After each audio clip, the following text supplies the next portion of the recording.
3 fois dans la saison, l'Étoile du Sud invite un ou une artiste à penser une œuvre sur bâche pour qu'elle soit affichée sur la façade du bâtiment. Visible depuis la rue, elle interpelle les passants et les invite à entrer. Dans le hall, l'artiste prolonge la rencontre avec une sélection de ses créations en dialogue avec des œuvres de l'Artothèque d'Amiens. Bienvenue dans Dedans Dehors, quand l'art arrête les passants, le podcast qui met en lumière ces artistes. Je suis Blandine, chargée de communication, et aujourd'hui j'ai le plaisir d'être avec Quess, graffeur amiénois, infographiste de formation, cofondateur de l'association Rêve Lucide et membre du Cache-Misère Crew. Salut Quess, comment tu vas ? Salut Blandine, ça va très bien. Et toi ? Ça va, merci. Alors, pour commencer ce podcast, j'aimerais qu'on parle un petit peu de ton parcours. Est-ce que tu peux nous expliquer quand et comment tu es arrivé dans le milieu du graphe ? Ouais, très simplement, en fait, j'accompagnais déjà Juan, donc Juan Spray, donc mon ami et collègue, sur des ateliers. Donc à l'époque, il y avait Yakuza Art, en termes de nom d'asso.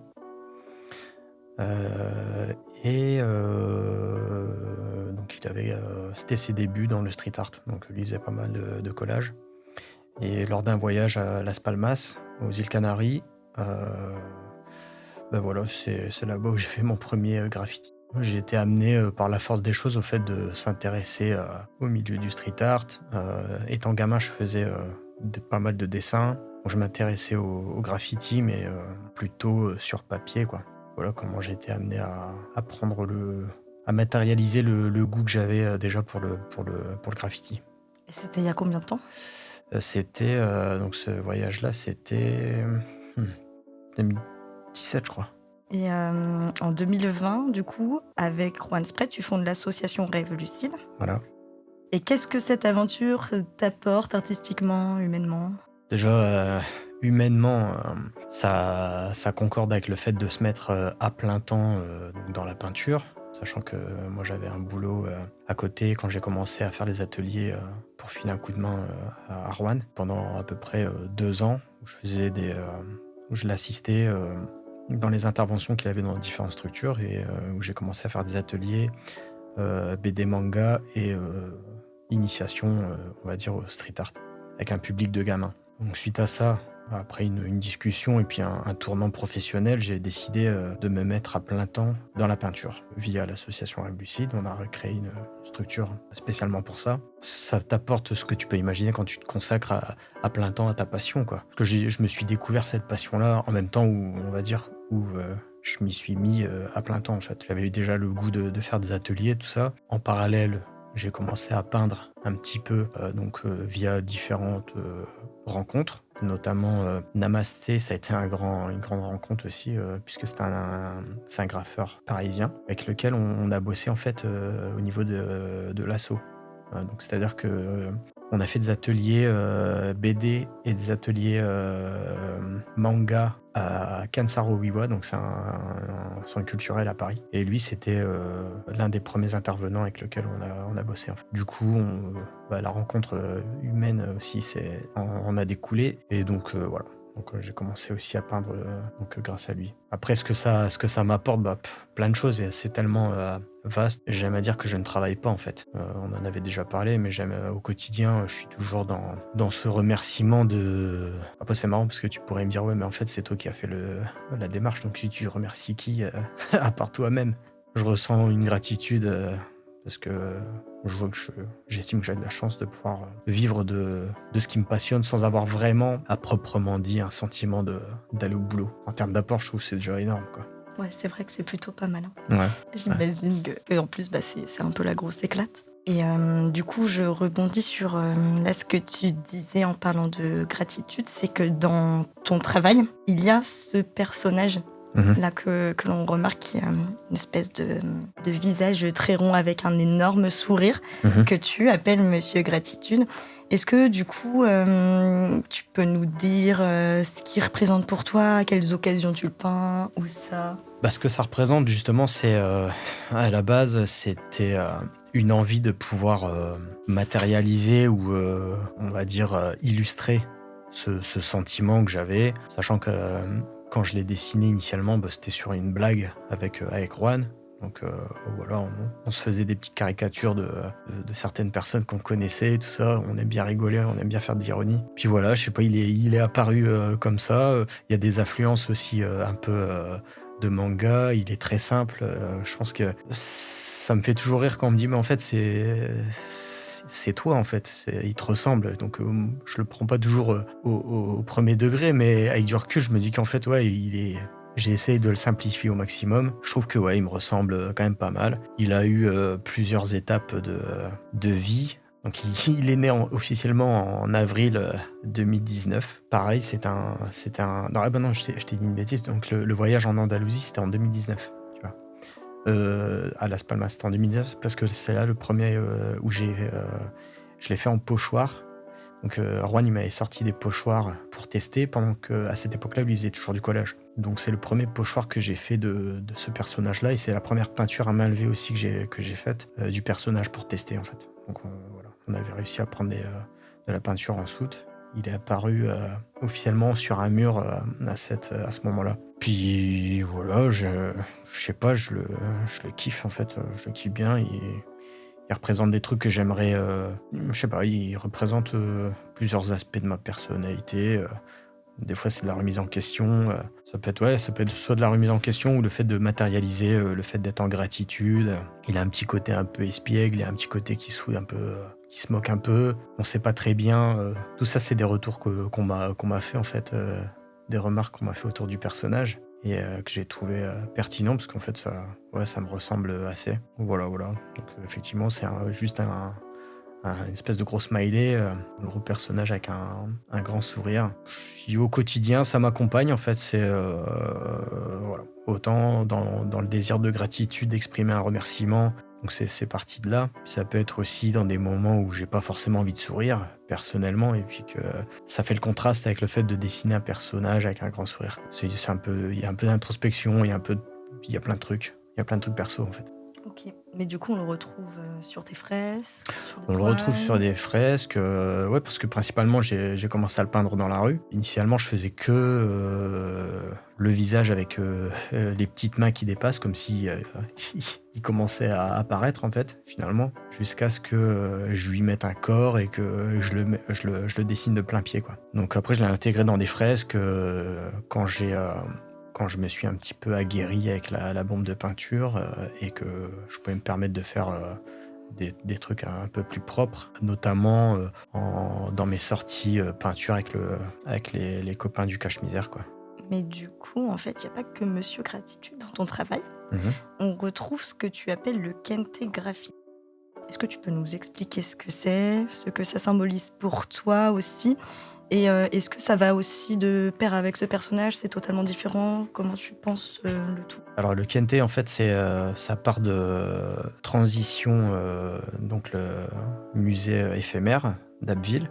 Et là, c'était une étape importante parce que c'est là où j'ai fait ma première fresque avec le kente sur un mur, sa première fresque voilà, sur un support aussi grand avec ce style. Donc c'était en compagnie de Azael 13. On a eu une pièce qui nous a été attribuée et donc l'idée c'était de mélanger un peu un style traditionnel d'un tissu. Donc le kente, c'est un tissu traditionnel qu'il y a au Ghana, c'est un pagne. À l'époque, ça servait aussi bien de monnaie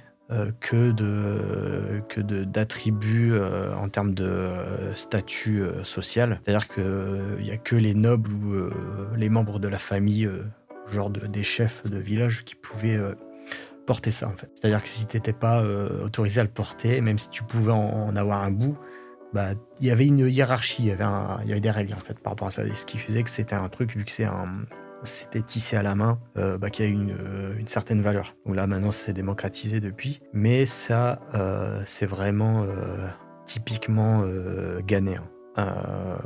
Au contraire du wax, que je crois qu'il est imprimé, si je dis pas de bêtises. Là, le kente, c'est tissé, en fait. Et l'idée, c'était de mélanger, en fait, du traditionnel avec du contemporain, avec remis un peu au goût du jour, confronter un peu cet aspect un petit peu de la hiérarchie, mélangé avec un art qui, à travers mes mains, a une sensibilité un peu street art, tu vois. Que lors de cette fresque-là, j'ai mélangé un petit peu de lettrage, j'ai mélangé un petit peu de tag que j'ai intégré dedans. Il y avait une partie de Monsieur Gratitude aussi. Donc c'était tout un ensemble voilà, que j'ai voulu me représenter, quoi, finalement. Le métissage, ouais, voilà, ce mélange un petit peu d'époque et de style, en fait. Est-ce que tu peux nous décrire à peu près visuellement comment on peut le voir en fait? Bah, c'est reconnaissable parce que il y a des dominantes de couleurs. Alors, selon les occasions, tu as des quintés de différentes dominantes, mais principalement le plus connu, il a une dominante orange, rouge, jaune et c'est en fait c'est structuré en lanière verticale avec des séparations avec des lignes blanches. Et c'est assez géométrique en fait. C'est assez géométrique. Il y a des motifs en damier, il y a des motifs en ligne avec des traits de plus ou moins d'épaisseur différentes, quoi, variables. Et ça se répète. Donc il y a la répétition, il y a différents aspects en fait. Il y a le côté géométrique, il y a le côté, vu que c'est un pagne, c'est des motifs, donc ça se répète. Il y a la répétition. Il y a aussi les dynamiques de couleurs. Et puis à l'intérieur, tu as aussi des motifs qui peuvent avoir des significations. Donc c'est assez complet, quoi. Mais sinon, quand tu tapes tissu africain, tu tombes facilement dessus. C'est assez reconnaissable, hein, de fait que ça soit assez rectiligne. Est-ce que tu peux nous en dire plus sur les supports et les outils que tu utilises? Bah, moi, principalement, ce que j'utilise, c'est la bombe de peinture, en termes d'outils. Après, il peut m'arriver d'utiliser aussi du pinceau selon vu que j'ai un peu évolué dans le travail et les différents projets, en fait, que je suis amené à créer, quoi, à conduire. Je pense notamment récemment, on a été contacté par le CHU, l'hôpital Sud, qui nous a demandé d'investir des chambres au service oncologie. Donc là, pour les fresques de ce service, on est exclusivement à l'acrylique, de fait des contraintes techniques et des risques au niveau des produits qu'on va retrouver dans les bombes de peinture. Donc là, on peint au pinceau tout simplement. Ça nous évite tous les problèmes. Mais principalement, ça va être plus un attrait pour la bombe de peinture, quoi. Après, au niveau des supports, bah, après, en dehors des murs, il m'arrivait de faire deux, trois toiles. Aussi, j'aime beaucoup le travail sur canson, sur lequel j'ai pu expérimenter en fait la répétition. La répétition sous forme de tag, la répétition sous forme de crachotis, différentes pressions au niveau de la bombe de peinture, différentes manières d'aborder cet outil-là. Voilà, au niveau des supports, il y a également aussi, mais d'une autre manière, il y a le bois aussi que j'aime beaucoup travailler. Que ce soit en découpe laser ou en sculpture. C'est pareil, en fait, tout ça, c'est des résultantes de mon accompagnement auprès de Rouen, parce que ces petits sprayitos là, quand on a eu l'idée de les faire en bois, de faire des petits modules en bois, c'est moi qui les découpais en fait, donc voilà. Après, je me suis dit, bah tiens, D'accord. aussi, je vais tester pour moi-même, voir un peu ce que je peux faire. Et comme j'aime beaucoup l'accumulation, j'aime beaucoup la répétition et j'aime beaucoup le tag, voilà, j'ai créé j'ai fait 2-3 créations comme ça, directement en accumulation et en découpe laser. Alors quand même, tu es graffeur. Et quand tu peins dans la rue, Mhm. qu'est-ce que tu cherches avant tout? Bah, pas me faire prendre, je sais pas.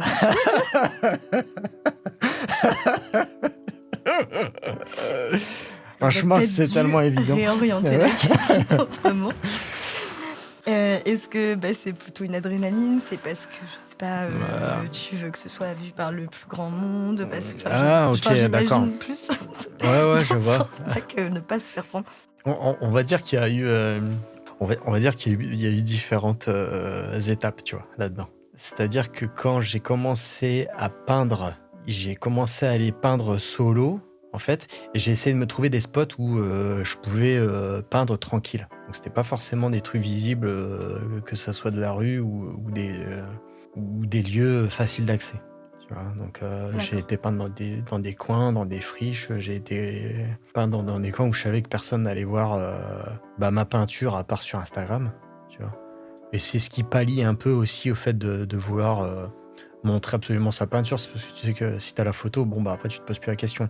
Mais c'est générationnel parce qu'avant, je pense que les mecs, ils prenaient pas mal de photos, mais ils les montraient pas, ils les gardaient pour eux, tout ça. Donc, tout ça, c'est assez intéressant. Il faut le garder à l'esprit. Et puis, j'ai eu cette période-là. Et puis après, le fait de commencer à bosser, à peindre donc dans l'ordre, en fait, j'ai peint surtout avec Azael 13 au début.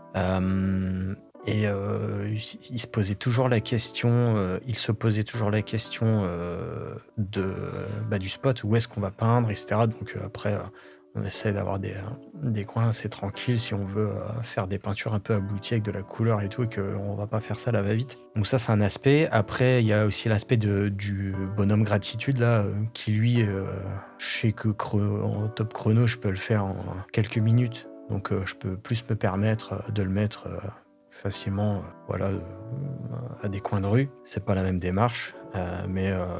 Donc c'est pas tant un besoin d'adrénaline. On va dire que si je peins le Monsieur Gratitude, là, je vais essayer de le faire dans des endroits où c'est pertinent, soit ça va être visible ou pas, ou soit c'est confort de le faire. Ça va dépendre en fait. J'ai pas trop de, je prends pas ça comme un sport. Je prends pas ça comme, je me prends pas trop la tête à ce niveau-là.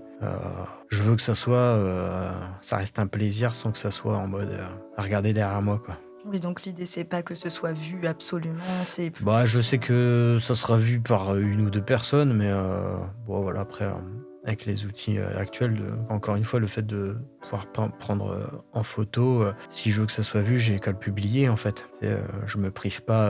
Alors, c'est paradoxal parce que tu vas me dire, ouais, mais ta dernière photo sur Instagram, elle date de 2022, je crois. C'est Tu il y a vois? un petit moment. Ouais, donc c'est un peu paradoxal, mais ça n'empêche que j'ai quand même des photos. Un jour, je vais peut-être mettre, tu vois, faudrait que je les mette. On va dire que l'outil des réseaux sociaux va pallier au fait de vouloir absolument faire une peinture sur un spot qui va être vu du maximum de monde, en fait. Ouais, on va Je dire que là, comprends. pour l'instant, ouais, je le fais plus pour moi. Et puis après, ça reste quand même occasionnel par la force des choses.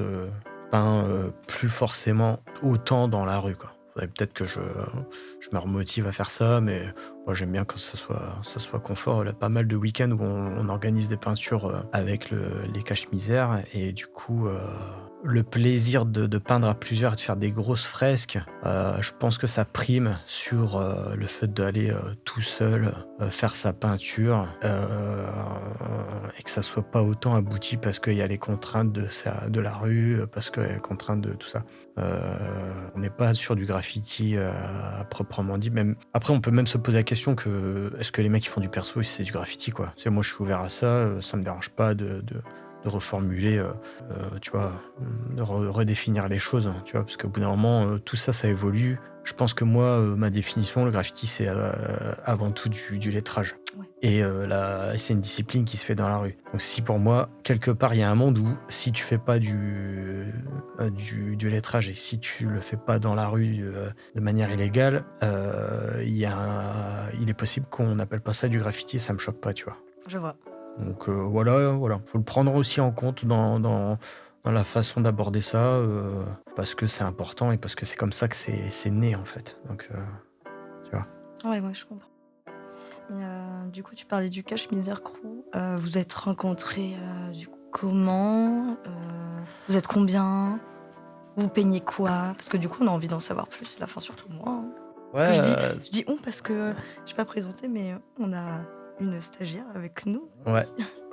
Bah, après au niveau du cache-misère, c'est, moi j'ai rencontré Aubin, via Rowan, en fait, donc avec les interventions, d'animation, peinture, tout ça, on a été amenés à bosser avec pas mal de monde, et donc notamment Golf. Donc Golf du cache-misère que Juan avait rencontré sur Beauvais. Initialement, il était originaire de Beauvais. Et puis, voilà, lors d'un atelier, je l'ai rencontré, on a sympathisé. J'ai commencé à peindre aussi avec lui. C'était il y a quelques années. Après, c'est une rencontre humaine aussi, donc voilà, c'est devenu un pote. On a commencé à bosser aussi ensemble. Le fait qu'on peigne régulièrement et que je sois invité en fait sur les peintures des Cache-Misère a amené à ce qu'il m'intègre en fait dans le crew lors de leur anniversaire des 10 ans. Donc j'ai intégré le Cache-Misère aux 10 ans du Cache-Misère. Donc voilà, c'était je dis pas de bêtises, c'était en 2020, je crois. Enfin, je vérifie. Je vérifie là. Alors, si tu es d'accord, on va parler un peu du projet Dedans Dehors, parce que c'est pour ça que tu es là. Ouais. Première question, qu'est-ce que tu penses du concept global? C'est-à-dire, je répète un peu, mais exposer une bâche à l'extérieur, présenter une partie de ton travail en intérieur, tout en allant chercher des œuvres que tu choisis à l'Artothèque d'Amiens. Je trouve ça pas mal parce que ça fait un peu écho finalement au parcours que j'ai eu personnellement avec Rêve Lucide. En fait, le fait d'ouvrir la galerie, d'accueillir des œuvres en intérieur, de pouvoir les montrer, sachant que c'était la première galerie street art, avec donc forcément une logique d'accueillir que des artistes qui ont au moins à une période peint dans la rue et d'amener de l'extérieur à l'intérieur. Voilà, il y a cet aspect-là qui me plaît beaucoup. C'est une démarche qui est familière. De passer par l'Artothèque, donc pour emprunter des œuvres. Et ouais, c'est une bonne idée. On m'a posé la question hier de pourquoi une bâche et pourquoi du coup faire un truc en numérique dessus. Moi j'ai répondu qu'en fait sur une bâche la peinture elle tenait pas, tu vois. Mais est-ce que c'est juste une contrainte technique cette idée de bâche? Ah, du coup, c'est moi qui réponds Ouais, aux questions exactement. maintenant. Exactement. Non, en fait, le projet bâche, ça remonte à l'année dernière parce qu'on avait fait une exposition à peu près à la même période que là aujourd'hui. Il donnait carte blanche à un artiste qui s'appelle Kofo et il avait en fait invité je dirais ses collègues parisiens, tu vois, à venir exposer leurs œuvres à l'Étoile du Sud et il y avait un artiste qui s'appelle Crise qui avait fait en face de l'Étoile du Sud sur la halle des sports l'Atlantique une fresque Qui est toujours visible. qui est toujours visible. Et les gens, en fait, s'arrêtaient pas mal devant. Et en fait, dans le même temps, on avait imprimé la bâche de la plaquette de saison qui a été faite par Azael 13. Et en fait, les gens s'arrêtaient devant, se prenaient en photo, prenaient le temps de regarder cette bâche et cette fresque qui, en fait, avait un peu popé dans le quotidien comme ça. Et en fait, la directrice de l'Étoile du Sud, Mirette, elle a eu cette idée-là de se dire, en fait, on va changer les bâches, mais on va faire en sorte que ce soit de vraies œuvres d'art et pas juste, par exemple, De un la visuel de saison, pas de la communication. D'accord. Et du coup, on a travaillé pour inviter 3 artistes dans la saison. Mais ça peut être de la photo, ça peut être ça peut être un graffeur invité, un illustrateur. Et c'est vrai que il y a cette contrainte technique parce qu'on se dit que quand même ça va dehors et puis ça risque de voyager en fait ces bâches-là. C'est ce qu'on souhaite en tout cas qu'elles partent un petit peu ailleurs que chez nous dans Amiens. D'accord. Donc dans d'autres structures aussi. Voilà. Donc ça viendra un petit peu plus tard, mais elles vont être accueillies ailleurs. Et voilà, donc l'idée c'est quand même que ça résiste et on s'est dit que l'impression c'est assez pas mal quoi. Ok, d'accord. Et du coup, est-ce que tu as déjà une idée de ce que tu souhaites montrer sur la bâche? J'ai déjà une idée, ça sera un travail qui va être inspiré du style Kente, donc des motifs géométriques. Bon, à savoir qu'en fait, quand le Kente graffiti, c'est un terme qu'on a trouvé comme ça parce qu'il fallait rapidement. Quand j'ai commencé à faire des tableaux avec ça, avec Juan, on s'est dit bon, comment on appelle ça, tu vois. Et tu vois. Et aussi lors de la fresque à transition. Mais l'idée, c'est que je reprenne en fait un peu des motifs de ça et que ça soit un peu déconstruit. Donc je le remanie, je fais un petit peu de lettrage abstrait. Tu vois, il y a des formes qui ressemblent à telle lettre et tout. Je remixe ça un petit peu, et puis je fais ma cuisine avec ça, quoi. Donc ça a des influences là-dedans. C'est originaire ça prend ses origines dans le tissu initialement. L'idée, c'est de me le réapproprier et que ça ressemble pas à du kente à proprement dit. L'idée, c'est pas que quand on voit le truc, on se dit, ah, c'est du tissu. On se dit, tiens, ça vient, je sais pas, j'ai déjà vu ça quelque part, mais tu vois, un petit peu remixé, quoi. Voilà, mais donc, ce que j'aimerais montrer donc, sur cette vache-là, ouais, ça sera inspiré de ça, quoi. Je suis encore en réflexion, j'ai encore modifié 2-3 trucs ce matin. Je vais essayer voilà, de faire quelque chose qui s'inspire aussi du lieu, tu vois, de l'Étoile du Sud, histoire que ça soit cohérent, que je prenne plaisir à le faire aussi, quoi. On a hâte de voir ça, Ok. vu qu'il y a la bâche extérieure et qu'il y a aussi les œuvres personnelles à l'intérieur. Est-ce que tu as déjà choisi une sélection que tu pourrais nous décrire, une sélection personnelle de tes travaux à toi? Ouais, ce que j'avais pensé, c'était partir sur l'accumulation de tags, de signatures, comme j'ai déjà expérimenté là pas mal sur papier canson. Donc l'idée, ouais, ça serait de montrer ce travail-là au niveau de l'accumulation de signatures, la répétition, principalement ça. Je pense que ça sera un travail autour de ça. Peut-être qu'il y aura un peu le perso, pas sûr. De toute façon, l'idée, c'est pas de montrer 15 tableaux, quoi. Donc, tu me confirmes, tu vois, c'est pas. Non, L'idée n'est c'est pas de montrer 15 tableaux. une petite sélection. Ouais, voilà. Donc, c'est pas très vaste, hein, ce que je fais sur papier ou sur tableau, hein. Je reste un peu dans ce que je sais faire et où c'est déjà pas mal. Donc, ouais, soit de l'accumulation, soit des motifs un peu géométriques comme ça, inspirés du kente ou du perso Monsieur Gratitude, en fait. Ça tourne autour de ces 3 trucs-là, en fait, ce que je fais. Ouais, c'est pas mal. Des fois, je me pose des questions. Est-ce que je suis pas en train de m'éparpiller? Est-ce que je devrais pas me concentrer sur un seul truc? Mais en fait, ça me reflète pas. Il y a plusieurs aspects de Il y a plusieurs facettes du travail, de toute Yeah. façon, qui se répondent.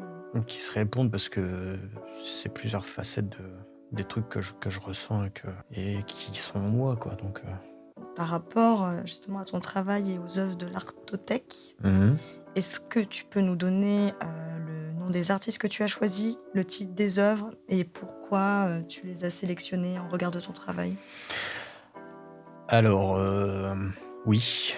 Donc la première œuvre, c'est une sérigraphie de Mad Si. Donc c'est sans titre, hein, c'est une sérigraphie. C'est la première qui m'a sauté aux yeux quand je suis arrivé à l'Artothèque, parce que j'ai reconnu tout de suite, c'est mon artiste préféré, c'est partie de mes artistes préférés, si ce n'est mon artiste préféré. Donc elle est issue du graffiti et elle a fait évoluer son boulot pour déconstruire ce qu'elle faisait en termes de lettrage, le faire évoluer, partir sur de l'abstrait pour terminer sur vraiment un truc qui se rapproche plus du contemporain que du graffiti.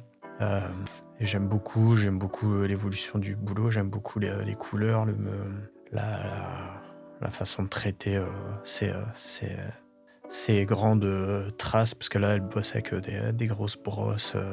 Bon, voilà, j'aime beaucoup. En fait, c'est un coup de cœur depuis plusieurs années. La deuxième, en fait, c'est Jean-Michel Meurice. Donc, pareil, c'est une sérigraphie. Donc, lui, c'est par rapport à la répétition du motif, en fait. C'est ce qui m'a parlé. C'est un petit peu à la fois organique. J'aime bien le truc autour des feuilles et l'aspect brut de garder le fond. Donc, ça m'a beaucoup parlé. Ça fait écho aussi à l'attrait que j'ai pour la répétition. On se demande si c'est le même motif, s'il n'est pas dans différents. Tu vois, il y a plusieurs sens, etc. Tu vois, j'aime beaucoup. Ouais, c'est assez sobre et en même temps, ça se voit que c'est bossé. Donc voilà, c'est ce qui m'a beaucoup plu. Et le troisième, donc c'est Rachid Koraichi. Donc là, c'est une lithographie. Donc le titre c'est Portfolio Rumi. Donc moi ça m'a parlé au niveau du titre. Donc Rumi c'était un poète soufi et un écrivain. Donc j'ai déjà lu et consulté un peu ses écrits et ça me parle beaucoup parce que il y a plusieurs choses. On parlait de répétition, c'est un truc qui est assez présent dans mon esprit et au quotidien. Dans le soufi, en fait, il y a une pratique qui est fait de faire du dhikr, en fait, c'est le fait de répéter en fait un mantra comme ça, tu vois. Il y a un truc un peu méditatif là-dedans qui me parle, qui me plaît beaucoup. Il y a la calligraphie aussi, qui m'a un peu sauté aux yeux et voilà, je trouvais que c'était assez cohérent. En fait, on retrouve le bleu qu'il y a dans dans l'autre tableau de Jean-Michel Meurice. On retrouve aussi sur la toile de Matsy. Tu vois, j'ai l'impression qu'il y a une espèce de cohésion là-dedans. Ça faisait un peu écho à ce qui me plaît, voilà, dans l'art de ce que je pratique, quoi. Et puis après, il y a la main. Il y a la main avec un œil qui nous regarde. Ça représente une main de Fatma qui est là en train de nous saluer, peut-être. Non, je sais pas si c'est une main. Je pense pas. C'est une main. Après, je sais pas. En fait, il y a un œil. Je sais qu'il y a une symbolique aussi par rapport à ça, quoi. Dans les mains de Fatma, il y a toujours un œil comme ça, bleu. Mais ouais, non, c'est pas ce que j'ai relevé en fait en regardant le tableau, tu vois. Peut-être que j'aurais dû, peut-être, je sais pas. Je regarderai. Je n'ai pas de bonne ou de mauvaise réponse. Ouais, je regarderai ça plus tard. Ça se trouve, c'est mon subconscient qui m'a dit un truc. Peut-être. Ouais. Peut-être. J'aimerais qu'on évoque une autre partie de ton travail, qui est la transmission. Parce que moi, je sais que tu travailles beaucoup avec des jeunes. Mhm. Est-ce que tu peux nous dire c'est dans quel cadre, quel lieu, comment tu organises tes ateliers avec eux, tout ça? Ouais, donc alors le travail avec le public, c'est ce que j'ai connu en premier en fait. Comme je disais tout à l'heure, via les ateliers, j'ai commencé comme ça. Après, commence dans l'ordre, donc ça c'est pour le cadre. Et puis c'est lors d'ateliers d'initiation dans lesquels on est sollicité selon la période. Ça peut être pendant les vacances scolaires, ça peut être dans le cadre d'un projet avec des établissements qui ont des projets de fresques ou quoi. Donc il y a toujours un aspect pédagogique, plus ou moins. Ça peut être pendant les grandes vacances, les centres aérés, toutes sortes de publics en fait, et toutes sortes de structures. Ça va dépendre du type de demande. Ok. Du type de demande qui est formulée par la structure qui va nous contacter. Est-ce qu'ils veulent une peinture? Est-ce qu'ils veulent juste une initiation? Après, on a quand même évolué aussi dans notre manière d'accueillir aussi les projets pédagogiques un peu, comment je pourrais dire, les projets comme ça de stage, quoi. On appelle ça plus communément, quoi, les stages street art, graffiti. Donc ça va dépendre de trucs. Ça, si je te prends en exemple une structure qui n'a pas de support, qui n'a pas de place pour faire un mur, mais qui veulent une initiation, par exemple, je sais pas, un camp de vacances, une colonie de vacances, ou je sais pas trop. Le support, si c'est des planches en carton ou des planches en bois, ça va pas être la même manière d'aborder le stage que si je dois faire un mur, peindre un mur avec les gamins.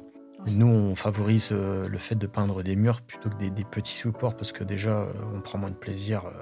Plus c'est petit, plus c'est chiant, plus c'est galère en fait. Et on sait que ça va finir, je sais pas où, tu vois, dans un coin. Bon voilà, c'est pas du tout pareil. Mais après, je me suis fait ma petite routine à force de bosser avec les gosses. Après, c'est toujours les mêmes réflexes qui reviennent. Parce que c'est souvent les mêmes questions, les mêmes remarques aussi que j'ai pu entendre, notamment quand on fait. Si je prends l'exemple de ce que je préfère, si on doit peindre un mur. On va avoir une première approche avec les enfants, avec les jeunes, la question de ce qui va se faire sur le mur, tout ça.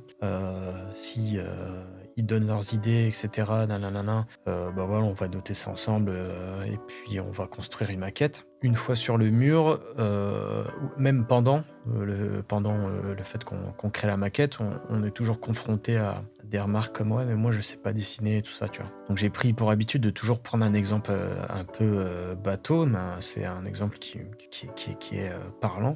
Euh, c'est de répondre en fait au gamin qui me dit qu'il sait pas dessiner, c'est de lui proposer, bah regarde, de prendre comme exemple de faire un rond, tu vois. Et faire un rond, c'est dur, tu vois, de faire un rond, genre bien rond. Et donc je lui dis, mais si tu prends un rond, si tu prends une feuille pendant un mois, donc le premier du mois, tu fais un rond, le deuxième, le troisième jour, et que tu fais un rond tous les matins, tous les jours, pendant 30 jours, je peux te garantir que le rond de la fin du mois, ça sera pas le même que le premier. Tu prends les deux et tu compares. Et donc ça fait le lien avec le fait que quand on te dit ah ouais mais faut avoir un don quand même hein, pour faire ça. Hein. Vous avez un don quand même pour dessiner tout ça. Voilà, ça je remets ça un peu en question et du coup faire le parallèle avec les gamins. Ça leur permet de leur faire comprendre que non, un mec qui a un don, il sera toujours dépassé par un gars qui s'entraîne un petit peu tous les jours et que c'est le travail et l'accumulation et la répétition, tu vois, Je vois. la répétition qui fait que tu muscles tu t'aguerris en fait dans ce que tu fais, quoi. Donc ça, c'est un aspect que j'aime beaucoup mettre en avant parce qu'il n'y a pas que le fait d'intervenir et les faire peindre en fait sans juste vider des bombes, tu vois. Ouais. Il y a aussi le truc, ouais, il y a un côté, il y a le côté humain d'être auprès des enfants, il y a les énergies qui s'échangent, il y a les sourires que tu échanges, il y a les sourires que tu réfrènes aussi, parce que des fois ils vont dire des trucs, tu vas... Des fois c'est pas le moment de taper des barres, mais tu sais, il y a plein de trucs en fait, tu vois, c'est... Mais ça m'a beaucoup fait ça au début, en fait, quand j'ai découvert ça, quoi. Là, je fais moins d'ateliers, tu vois, parce que le parcours logique, en fait, fait que, bah, au bout d'un moment, tu vas faire moins d'ateliers, tu vas faire un peu plus de travail perso aussi, tu vois, que, bah, on peut pas être partout, tu sais. Ouais, c'est quelque chose que j'ai bien découvert en fait à côtoyer des gamins, c'est que faut donner aussi un petit aspect, ben voilà, c'est dans les échanges en fait, faut leur donner un peu confiance dans ce qu'ils font, etc. Et après il y avait un autre truc que je voulais dire, c'était ouais, après c'est plus au niveau technique quoi en fait, tu sais je répète, j'ai mon petit schéma quoi. Donc je leur dis qu'au niveau de la manipulation de la bombe, c'est qu'il y a les 3 trucs à retenir, c'est-à-dire la distance, la pression, la vitesse. Puis après, bah, au bout quelques heures, ça y est, ils captent le truc, quoi. C'est selon l'âge, quand c'est des ados, ils captent tout de suite, quoi. C'est avoir une bonne coordination motrice. Puis voilà. Donc voilà comment je le structure. J'estime être assez patient, j'estime être assez pédagogue. De toute façon, sinon, si tu l'es pas et si t'as pas le goût de le faire, vaut mieux pas le faire en fait. Vaut mieux pas le faire parce que sinon, tu n'auras pas la patience et puis tu vas pas, l'énergie que tu vas transmettre, elle sera pas. Les enfants, je pense qu'ils captent en fait. Ils captent si t'es là et que ça te fait chier, en fait, ça se sent, tu vois. Donc si tu prends plaisir et que t'es en mode détente, tranquille, t'es pas à 5 minutes près, tu vois, voilà. C'est ça qui est important, quoi. Donc, et je pense que c'est important aussi de savoir se dire que quand on a beaucoup fait et que c'est plus le moment d'en faire, de laisser ça à quelqu'un d'autre qui est plus frais et qui, tu vois, parce que ça demande beaucoup d'énergie, en fait. Tu vas passer, franchement, ça demande de l'énergie de ouf, tu vois. Donc, respect à tous les gens qui bossent le jour avec des gamins, quoi. Faut être disponible. Y a-t-il un mur, un lieu ou un projet en particulier que tu aimerais réaliser? Un mur, un lieu ou un projet en particulier ou les trois en même temps, ça pourrait être faire un projet à l'étranger en fait. Ça pourrait être faire un projet à l'étranger.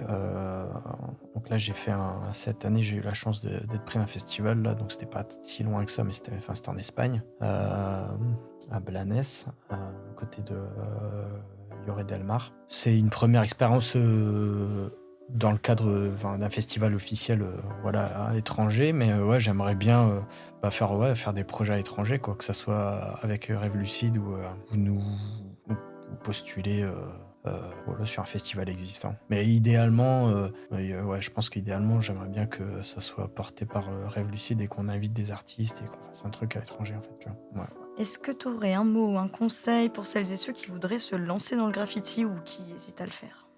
Non, mais en fait, c'est se lancer dans le graffiti, sachant que si on prend une définition pure et que le graffiti c'est interdit, tu vois ce que je veux dire? C'est Ouais, ouais, ouais. un conseil, on va dire dans la peinture, se lancer à son compte dans la peinture au sens professionnel, tu veux dire? Ou Peut-être qu'il y en a, ils ont un peu la trouille, tu vois, par exemple, parce que c'est interdit ou des choses comme ça. Ou... Après, je pense que ça serait plutôt un genre de conseil qui peut s'appliquer à tous les autres domaines, pas spécifiquement dans la peinture ou un truc. C'est le fait de pas trop écouter les gens qui vont projeter sur toi leur peur ou leur crainte ou leur manque de confiance. En fait, si t'as envie de le faire, faut le faire et puis et voir ce que ça donne en vrai, tu vois. Des fois, faut pas trop écouter les gens. Il y a des gens qui peuvent être très proches et croire qu'ils sont de bons conseils. En fait, c'est pas forcément vrai. Il y a des gens qui peuvent te donner des conseils alors qu'on les a pas sollicités, tu vois. Enfin, tu sais, tu peux parler d'un truc, on va te conseiller des trucs, mais tu sais, des fois, t'as pas demandé de conseils. En fait, t'as juste envie. Enfin, t'es en train de partager ce que tu penses à faire ou ce que t'es en train de faire. Tu vois. Donc faut être attentif à ça, tu vois, parce que des fois, suffit que tu sois pas trop sûr de ton coup et tu peux être un peu perméable à des entre guillemets à des ondes négatives, tu vois. Donc voilà. Moi je pense que le conseil, ce que j'ai à dire là-dessus, c'est ça quoi. C'est que des fois faut faire ce qui nous semble bon pour nous sur le moment et quitte à pas le dire en fait, quitte à le dire à personne en fait. Tu sais. Je suis très sensible à tout ce qui est tu sais, les gens et les trucs négatifs et tout. Même moi, j'essaie de me convaincre que j'ai pas envie d'avoir des vibrations négatives des gens et tout. Mais même moi, j'ai pu être négatif pour d'autres gens. En fait, enfin, tout est un truc d'un briquet. C'est un briquet. En fait, des fois, tu penses avoir de la bonne volonté. Comme on dit, tu sais, sur le fil du rasoir, tu peux blesser des gens sans le vouloir. En fait, donc en fait, tout ça, c'est des trucs. Tu sais, je divague là, mais en vrai, c'est juste pour revenir au point que des fois il est bon de juste écouter son envie et faire en fait. Tu vas faire après, il n'y a pas trop de conseils. Après tu fais, hein, tu sais, tu fais et puis tu apprends en faisant. Des fois, enfin, il y a plein de trucs que je ne savais pas faire et je me suis retrouvé au foutu. Je me suis mis dans la situation à devoir faire en même temps que j'apprends quoi. Enfin, devoir apprendre en même temps que j'étais en train de faire. Donc du coup, et je trouve que ça paye en fait. Tu vois, ça paye bien quoi. Donc voilà. Ben, merci pour ce conseil, pas conseil, peut-être conseil. Ouais, enfin c'est ironique parce que je dis que des fois on donne des conseils sans être sollicité ou des fois on en reçoit alors qu'on n'a pas demandé. Voilà, tu me poses la question, mais si je pouvais te dire ou donner c'est un conseil par rapport à ça, ce serait de faire. Si t'as envie de faire un truc, tu le fais et tu testes et tu testes. T'es pas obligé peut-être mieux de ne pas le dire forcément, tu testes tranquillement, tu regardes ce que ça fait, la répétition, en fait, c'est ma ligne de conductrice, là, tu vois. Donc voilà, c'est une répétition, que ça soit en privé, tout ça, le travail va quand même être fait, en fait. Ça, c'est pas parce que des fois, on voit pas ce que tu fais qu'il se passe rien. Toi, tu fais le truc, t'es en train de faire quelque chose. Niveau cosmique, tu vois, t'es en train de faire un truc. Tu vois, le fait que tu répètes comme ça, tu répètes, c'est comme un mantra, comme c'est pas pour rien qu'en fait ça, c'est des trucs, c'est ancestral. Tu vois, si depuis des années, des milliers, des centaines d'années, il y a des mecs qui se sont dit en répétant quelque chose, c'est qu'il y a quelque chose là-dedans, tu vois. Ça peut être mystique, mais en vrai, je pense que ça fait ses preuves. Donc voilà, moi c'est ce que j'embrasse vraiment, c'est voilà cette manière d'aborder les choses, quoi. Tu vois. Ouais, bah, du coup, ce que je note de tout ce qu'on a dit, c'est que la répétition, du coup, que ce soit dans le faire ou même visuellement, c'est important. Ouais, voilà, c'est ce que j'essaie d'un peu de retranscrire et de montrer ça un petit peu plus par la suite, en fait. D'accord. Et du coup, cette chose importante, là, la répétition, et même ton travail en général, où est-ce qu'on peut le voir si on le souhaite ? En tout cas, pas sur Instagram. Alors, pas sur Instagram, visiblement. Non, attends, ici, il faudrait que je... où est-ce qu'on peut le voir ? Alors, en plus, j'ai fait un deuxième Insta vraiment dédié à tout ce qui est la peinture un peu plus abstraite, là, tout ce qui est inspiré du Kente et puis tout le travail autour de la répétition, tout ça, tu vois. Ok, et tu peux Je l'ai pas... Pour l'instant, j'ai commencé à mettre des photos, mais je sais même pas, je l'ai pas rendu public encore. J'aimerais bien ordonner un peu le truc, tout ça, parce que c'est un truc qui me prend un peu la tête, le fait de publier des photos. sur Insta, tu vois. Mais ouais, bah, oui, et aussi, je suis en train de regarder aussi pour faire un site. Donc ça sera peut-être plus facile, en fait, le fait de communiquer sur un site vitrine. D'accord, donc on est un petit peu encore dans le suspense. Bah voilà, après, ouais, sur Instagram, à l'heure actuelle, il y a un aperçu un peu de ce que je fais. C'est pas à jour, mais ça donne un peu le ton, ça donne un peu une idée en termes de forme, tu vois, en termes de tout ce qui est les formes géométriques, tout ce qui est. Il y a une photo, je crois, sur un triptyque là de ce travail-là de répétition. Et puis il y a quelques aperçus du perso, Monsieur Gratitude. Donc voilà, c'est pas à jour, mais il y a déjà un aperçu de ce à quoi ça ressemble à ce que je fais, quoi. D'accord, et c'est quoi le tag pour si les gens veulent aller voir Le tag, ton compte Insta? Le compte Insta, c'est Gratitude Quest. KWES, donc Gratitude Quest, voilà, sans espace. D'accord. De toute façon, si tu tapes Rêve Lucide, tu tapes truc. Enfin, après, je pense qu'on a fait un travail qui est assez présent sur Amiens. Rêve Lucide, le Rouen Spray, tout ça, on est liés tous. Enfin, ça va faire une boucle. Voilà. Ouais, voilà. Bah, du coup, comme ça, on sait où retrouver un petit peu tout, quoi. Oui. Alors, pour terminer ce podcast, est-ce que tu aurais une anecdote à nous raconter sur ta vie d'artiste? Une anecdote sur la vie d'artiste. Sur la vie d'artiste, ouais. Là, spontanément, c'est une anecdote qui concerne plutôt Rêve Lucide, tu vois. C'est un jour où on est parti donc sur Paris parce que Rouen avait une expo à faire.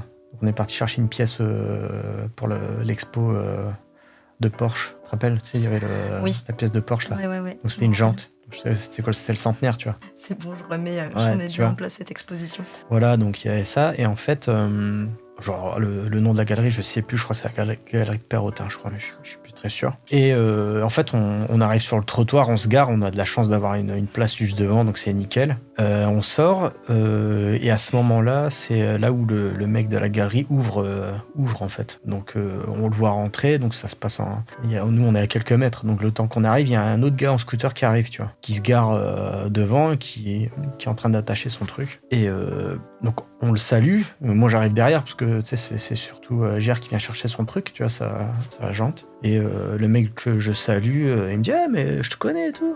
Je dis moi je te connais de vue, en fait, via Instagram, mais on s'est jamais parlé, en fait. En fait, on s'est jamais vu physiquement. On s'est parlé sur Insta, mais c'est impossible que tu aies vu ma photo, par contre. Donc il y a eu un quiproquo qui était assez génial, tu vois, parce qu'il me dit ouais. Et je lui dis ouais, moi c'est un tel. Ah ouais, ok, bah je sais pas, mais j'ai l'impression que je t'ai déjà vu et tout. Ok. Je rentre sur Amiens et je lui envoie un message sur Insta. Et à cette époque-là, on avait la galerie, tu vois. Et c'était Berthé, tu vois. D'accord. Et quand je lui envoie un message sur Insta, il me fait « Ah, c'est toi mon pote et tout, ah non. » Et du coup, il croyait qu'il m'avait déjà vu, alors qu'en fait, on s'était juste parlé via les réseaux, tu vois. Et du coup, quand je lui ai dit « Bah voilà, en fait, c'était moi ce matin. » Et actuellement, on a une galerie et ça serait trop cool que tu viennes exposer. Et tac, en fait, t'as vu, on l'a exposé, donc trop bien, quoi. Ouais. Il est venu faire son expo à Amiens. On n'a pas ensemble à la briqueterie avec KZ. Ça, c'est une bonne anecdote parce que ça m'a projeté, en fait, tu vois. Je me suis dit ouais, tiens, ça serait trop cool d'un jour l'exposer, tout ça, et le fait que ça se matérialise par la suite, tu vois, c'est ça que c'était très inspirant, en fait, comme moment, tu vois. Ouais, puis c'est amusant comme anecdote. Ouais, c'était trop marrant, en fait. Donc on s'est serré à la main et puis il me dit ça va et tout. Je dis ouais, mais il me dit ouais, je te connais. Je dis je crois pas. Tu sais, en fait il était dans le futur, tu vois. Ouais, ça c'est une anecdote que j'aime bien me remémorer parce que c'était on parle toujours du fait avec Juan, tu sais, c'est pas pour rien qu'on a appelé ça Rêve Lucide, l'asso, tu vois. L'asso Rêve Lucide, c'est parce que voilà, on est un peu dans un truc de visualiser nos projets et puis après de les manifester, que ça se concrétise dans la vraie vie, tout ça, de rêver ce qu'on aimerait, là où on aimerait être ou ce qu'on aimerait être. Donc voilà, ça faisait partie intégrante de la philosophie un peu de l'asso, donc c'était parfait, quoi. En plus, c'est un truc qui s'est aussi produit avec d'autres artistes et tout, donc voilà, ça c'est une anecdote qui me tient à cœur, quoi. Merci de nous l'avoir partagé. Oui, avec plaisir. Et j'ai fini avec toutes mes questions. Ouais. Je te remercie beaucoup d'avoir partagé ce moment avec nous. Et on a hâte découvrir ton travail à l'Étoile du Sud, qui du coup sera visible du 21 novembre 2025 au 4 janvier 2026. Et on fait une sorte de petit vernissage, une inauguration, le 21 novembre à 18h. D'accord. Voilà, donc comme ça, tout le monde qui nous écoutera aura cette info. Parfait. Et ben, Merci beaucoup. merci à toi surtout. Et à bientôt. À bientôt.